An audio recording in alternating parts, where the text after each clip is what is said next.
महाराष्ट्रातील मतदार यादीतील अनियमिततेचा आरोप करत महाविकास आघाडीने MVA आज सत्याचा मोर्चा नावाचा निषेध मोर्चा आयोजित केला आहे।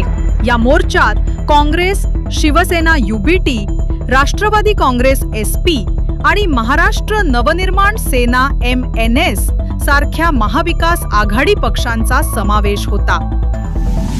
महाराष्ट्र नवनिर्माण सेना आणि महाविकास आघाडीने संयुक्तपणे निवडणूक आयोगाविरुद्ध सत्याचा मोर्चा पुकारला आहे।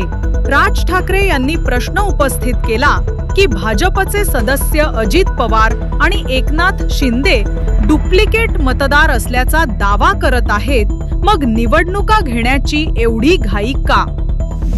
मतदार यादीतील अनियमिततेवरून महाविकास आघाडी MVAच्या सत्याचा मोर्चा विरोधात भाजपने मुंबईत मूक निषेध केला आणि MVAने खोटी विधाने केल्याचा आरोप केला। नागरी निवडणुकांवरून महायुती आघाडीत संघर्ष, दोन प्रमुख नेते आमने सामने। रायगड जिल्हा परिषद निवडणुकीत जागा वाटपावरून दोन्ही पक्षांमध्ये संघर्ष सुरू असल्याचे वृत्त आहे। जी मुख्यमंत्री उद्धव ठाकरे यांनी फडणवीस सरकारवर टीका करताना म्हटले आहे की सरकारने तातडीने कर्जमाफीची घोषणा करावी, यासाठी ते 6 महिने का वाट पाहत आहे? महाराष्ट्र काँग्रेसचे प्रदेशाध्यक्ष हर्षवर्धन सपकाळ यांनी मुख्यमंत्री देवेंद्र फडणवीस यांच्या आदेशावरून मुंबई पोलीस त्यांची हेरगिरी करत असल्याचा आरोप केला आहे। त्यांनी म्हटले आहे की पूर्वी पेगासस वापरून फोन टॅग केले जात होते आणि आता विरोधी नेत्यांच्या बेडरूममध्ये पोलिसांना पाठवले जात आहे।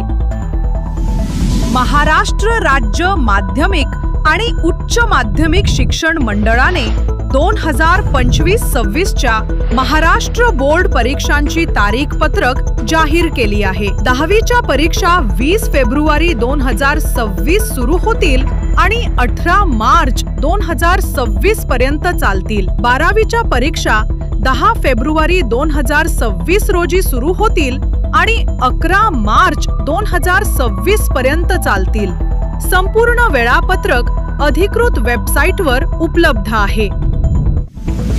भाजप महिला मोर्चाच्या सचिव तेजस्विनी कदम यांनी केलेल्या आरोपांदरम्यान भाजप युवा मोर्चा महाराष्ट्र प्रदेशाध्यक्ष अनूप मोरे यांनी राजीनामा दिला आहे। महिलेने गंभीर आरोप केले होते आणि पोलीस तक्रार दाखल केली होती। महाराष्ट्र पोलिसांनी कॉन्स्टेबल, ड्रायव्हर आणि जेल कॉन्स्टेबल सह 15,000हून अधिक पदांसाठी भरतीची घोषणा केली।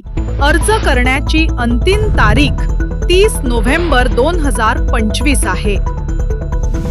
मुंबईत DRIने मोठी कारवाई केली। 47 कोटी रुपयांचे कोकेन जप्त केले। श्रीलंकेच्या महिलेसह 5 जणांना अटक केली।